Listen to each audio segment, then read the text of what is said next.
हे सभी लोग, हमारे चैनल पर वापस स्वागत है। आज हम एक बहुत ही रोचक सवाल में डूबने वाले हैं। क्या हम एक सिमुलेशन में जी रहे हैं?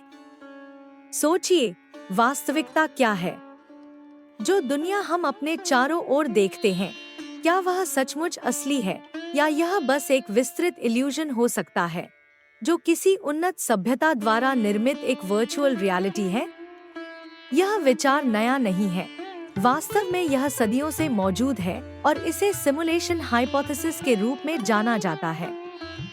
प्राचीन दार्शनिकों से लेकर आधुनिक इंटेलेक्चुअल्स जैसे एलोन मस्क और नेल टाइसन तक कई लोग इस संभावना पर विचार कर चुके हैं। उदाहरण के लिए, प्रसिद्ध दार्शनिक प्लेटो ने अपने एलेगरी ऑफ द केव में वास्तविकता की प्रकृति पर सवाल उठाया था। सोचिए उन लोगों के बारे में जो अपने जीवन भर एक गुफा में कैद रहे हैं और केवल दीवार पर छायाएं देखते हैं। उनके लिए वे छायाएं ही पूरी वास्तविकता है। लेकिन आज कंप्यूटर्स और वर्चुअल रियलिटी के आगमन के साथ एक साइमुलेटेड वर्ल्ड का विचार पहले से कहीं अधिक संभव प्रतीत होता है। सोचिए कि हम अपने टेक्नोलॉजी के साथ कितने उन्नत वर्चुअल वर्ल्ड्स बना सकते हैं। दार्शनिक निक बॉस्ट्रम ने इस विचार को और आगे बढ़ाया है। उन्होंने एक विचार उत्तेजक तर्क प्रस्तुत किया जिसे बॉस्ट्रम सिमुलेशन आर्ग्यूमेंट के नाम से जाना जाता है। बॉस्ट्रम के अनुसार निम्नलिखित में से एक बयान सही होना चाहिए। लगभग सभी सभ्यताएं हमारे टेक्नोलॉजिकल डेवलपमेंट के स्तर पर पहुंचने से पहले विलुप्त हो जाती हैं।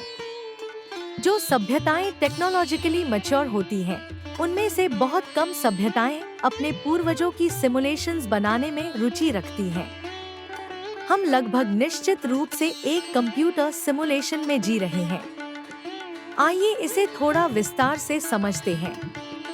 बॉस्ट्रम का तर्क है कि यदि कोई उन्नत सभ्यता अपने पूर्वजों की अत्यधिक यथार्थवादी सिमुलेशंस बना सकती है और उनके पास ऐसा करने की क्षमता और इच्छा होती है, तो वे कई ऐसी सिमुलेशंस बनाएंगे। ये सिमुलेशंस इतनी विस्तृत होंगी कि उनमें रहने वाले जीव सचेत होंगे और यह नहीं जान पाएंगे कि वे एक सिमुलेशन का हिस्सा हैं। यह एक दिमाग को चकरा देने वाला निष्कर्ष है। यदि ऐसी सिमुलेशन संभव है और बड़ी संख्या में बनाई गई है, तो साइमुलेटेड बीइंग्स की संख्या असली जीवों से बहुत अधिक होगी। इसलिए सांख्यिकीय रूप से यह अधिक संभावना है कि हम उन साइमुलेटेड बीइंग्स में से एक हैं, बजाय असली जीवों के। लेकिन हम इस हाइपोथेसिस का परीक्षण कैसे कर सकते हैं? एक सुझाव यह है कि हमारे ब्रह्मांड में ऐसी सीमाओं को देखें जो यह संकेत दे सके कि यह एक सिमुलेशन है। उदाहरण के लिए, स्पीड ऑफ लाइट को एक कंप्यूटेशनल सिस्टम की प्रसंस्करण सीमा के रूप में देखा जा सकता है। क्वांटम मैकेनिक्स भी कुछ दिलचस्प सुराग प्रदान करता है। सबसे आकर्षक पहलुओं में से एक है वेव पार्टिकल ड्युअलिटी की अवधारणा। यह सिद्धांत बताता है कि सभी पदार्थों को बनाने वाले क्वांटम पार्टिकल्स दोनों पार्टिकल्स और वेव्स के रूप में मौजूद हो सकते हैं। उनका व्यवहार इस पर निर्भर करता है कि उन्हें देखा जा रहा है या नहीं। इस पर विचार कीजिए डबल स्लिट एक्सपेरिमेंट का।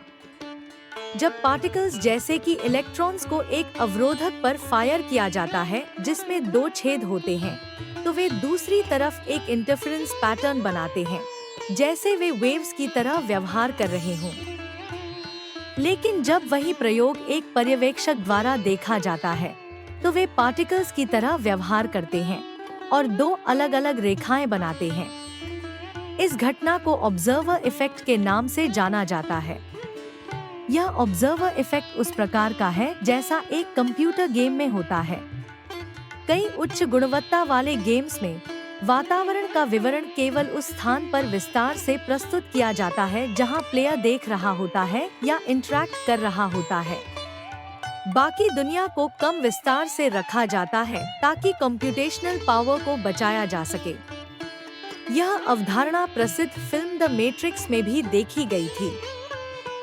फिल्म में इंसान एक साइमुलेटेड रियलिटी में रहते हैं जिसे बुद्धिमान मशीनों द्वारा नियंत्रित किया जाता है। फिल्म का प्रोटैगनिस्ट नियो यह खोज करता है कि जो वह असली दुनिया मानता था वह वास्तव में एक अत्यधिक उन्नत कंप्यूटर सिमुलेशन है। मैट्रिक्स की तरह ही सिमुलेशन हाइपोथेसिस यह सुझाव देता है कि हमारी महसूस की गई वास्तविकता एक इल्यूजन हो सकती है।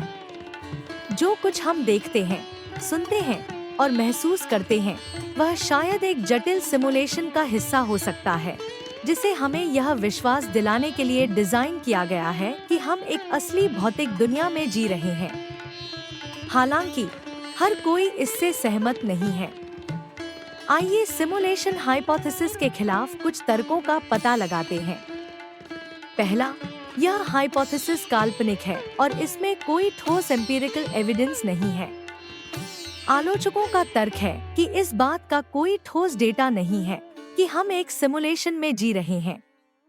यह मुख्य रूप से दार्शनिक तर्कों पर आधारित है, न कि वैज्ञानिक प्रमाणों पर। दूसरा, एक पूरे ब्रह्मांड को सिमुलेट करने की जटिलता और पैमाना दिमाग चकरा देने वाला है। हमारे ब्रह्मांड की गहराई और विस्तार वाली सिमुलेशन बनाने के लिए एक विशाल मात्रा में कंप्यूटेशनल पावर की आवश्यकता होगी, जो हमारी वर्तमान समझ से बहुत आगे है। हर कण, हर भौतिक नियम और हर चेतन प्राणी का सिमुलेशन करना एक विशाल चुनौती होगी। तीसरा, स्वयं कॉन्शियसनेस का सिमुलेट करना एक बड़ा अवरोध है। हम मुश्किल से समझ पाते हैं कि कॉन्शियसनेस क्या है और यह कैसे उत्पन्न होती है। इसे एक सिमुलेशन में दोहराने के लिए ऐसी जानकारी और तकनीक की आवश्यकता होगी जो हमें अभी तक नहीं मिली है। इससे एक परिपूर्ण सिमुलेशन का विचार और भी काल्पनिक बन जाता है।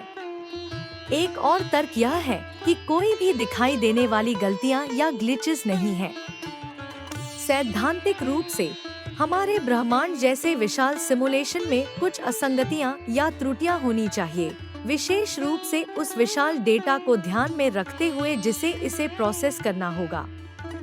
हालांकि हम किसी भी ऐसी गलतियों का निरीक्षण नहीं करते हैं जो यह संकेत दे कि हम एक सिमुलेटेड एनवायरनमेंट में हैं। दार्शनिक रूप से सिमुलेशन हाइपोथेसिस अस्वीकृत नहीं की जा सकती। इसका मतलब है कि इसे गलत साबित नहीं किया जा सकता। एक हाइपोथेसिस के वैज्ञानिक रूप से मान्य होने के लिए उसे परीक्षण करने और संभवतः उसे गलत साबित करने का एक तरीका होना चाहिए। सिमुलेशन हाइपोथेसिस इस मापदंड को पूरा नहीं करती जो इसे विश्वास के दायरे में रखती है, न कि वैज्ञानिक थ्योरी में। अंत में कुछ लोगों का तर्क है कि सिमुलेशन हाइपोथेसिस एंथ्रोपिक बायस का एक उदाहरण है। यह हमारे मानव स्वभाव को दर्शाता है कि हम सोचते हैं कि ब्रह्मांड हमारे द्वारा बनाए गए चीजों जैसे कि कंप्यूटर सिमुलेशंस की तरह होना चाहिए। सिर्फ इसलिए कि हम ब्रह्मांड की कल्पना एक सिमुलेशन के रूप में कर सकते हैं, इसका यह मतलब नहीं है कि यह वास्तव में एक है। तो क्या हम एक सिमुलेशन में जी रहे हैं? जबकि यह एक विचारशील अवधारणा है, हो सकता है कि हमें इसका कोई निश्चित उत्तर कभी न मिले। आप क्या सोचते हैं? हमें कमेंट्स में बताएं। देखने के लिए धन्यवाद। यदि आपको यह वीडियो पसंद आई हो तो लाइक, सब्सक्राइब और बेल आइकन दबाना न भूलें ताकि आपको अधिक विचारोत्तेजक सामग्री मिलती रहे। और हमारे चैनल के सदस्यों और समर्थकों को एक बड़ा धन्यवाद, आपके समर्थन से यह संभव हो पाता है। तब तक जिज्ञासु बने रहें।